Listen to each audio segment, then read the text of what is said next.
It's a lot easier than you think, my brother. I have a feeling that we are all going to be able to do this. But I'm going to find out a little bit more about what goes into this really fun process. And of course, all in light of the 28th Cape Town Kite Festival. It's coming up this Sunday at Melkbosstrand.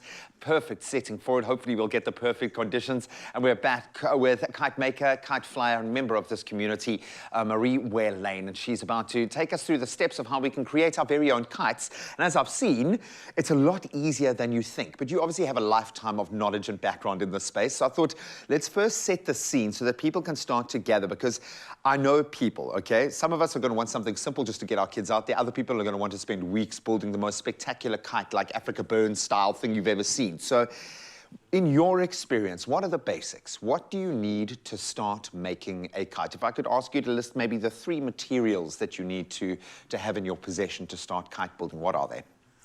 You need, well, if it's like a diamond or Edo kite, it's paper. Okay. You need sticks, which you can use balloon sticks for. I love it from a florist. Yes, brilliant. From the florist. You don't need wooden sticks, because they can be sometimes very dangerous, you know, with the little ones, because they just pick up the kite and they run around and, you know, and they break and everything else. For so sure. That's plastic.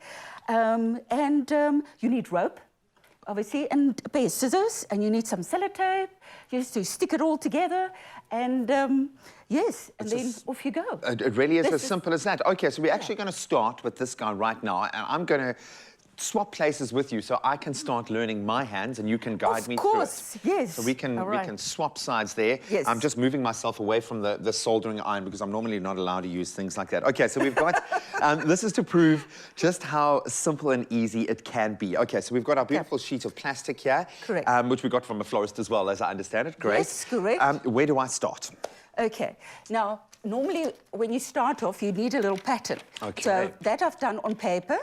And then what I've done is, if you can just take that for me and open it up, I've put it on card to make it a little bit harder, because if you cut with a hot iron, you don't want to cut your fingers, and also you want to have straight lines.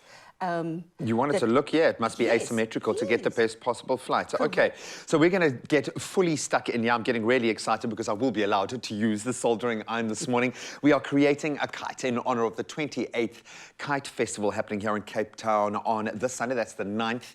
We'll have all of those details on our website, but we're going to continue, Marie and I, making my very first kite, which I'm hopefully going to emulate with my kids as well. Stick around.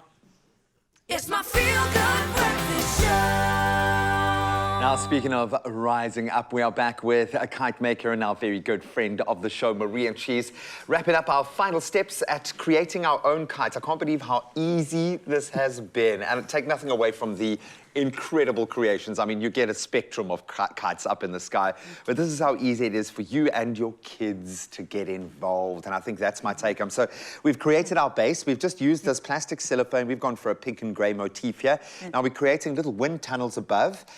We've done the one side. Now we're about to do the other, and literally all we've used is a soldering iron just to cut the plastic, but I suppose you could use, you know, a box cutter or anything like that, and some sellotape. That's literally all we've needed to create our design. So we're now going to put the last little piece of sticky tape, so I'm going to ask for your help to hold it in place again. Should we swap places? We've been doing a little dance this whole morning. I love it. While I do these finishing touches, I understand this year it's not just about being down at Melkbosstrand to see your little pop-up, but you can literally fly a kite anywhere in the world in support of peace. Yes, it's one sky, one world, and everybody who's got a kite.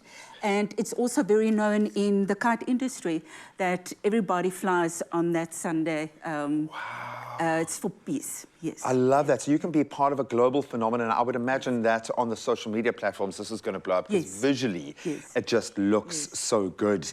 All right, so one last piece to our little puzzle here. What we need to do is, when you pull it off, you just fold over. So we kept, just with our sticky tape, we kept a little bit on the edge there, so we can flap it over so the wind doesn't catch that bit of sticky tape and then lift it up. You want all of the wind to be funneling down there. That's a beautiful shot, funneling down this beautiful little kind of, what would you call this?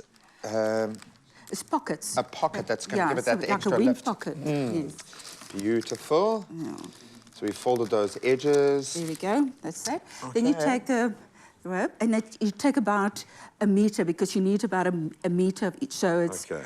I normally, if I don't have anything, you know, this normally. I'm sure you just probably know it in your head. You'll probably get you the normally vectors right. Just like. I love it. So as we put the finishing touches, of course, you can support Cape Mental Health in a very special way and have an amazing day out. It's at Melkbos. That's this Sunday, kicking off at 10.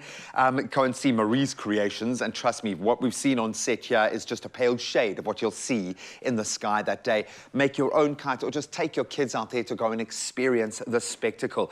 It's a beautiful opportunity to just get outdoors and breathe. Yes. So thank you so much for having so much passion in this space. I know there is a deep personal connection to you, and I know that Ashley would be loving seeing you spread this joy and love, and you have certainly planted that seed in another kite flying community member. So I cannot wait to get my kite up in the sky and have my little man experience this as well. Please do the same. If you can, get outside, fly a kite, and the whole world will be joining us, in essence, to support peace, but also mainly here in South Africa to support mental health. Okay, let's do our final step.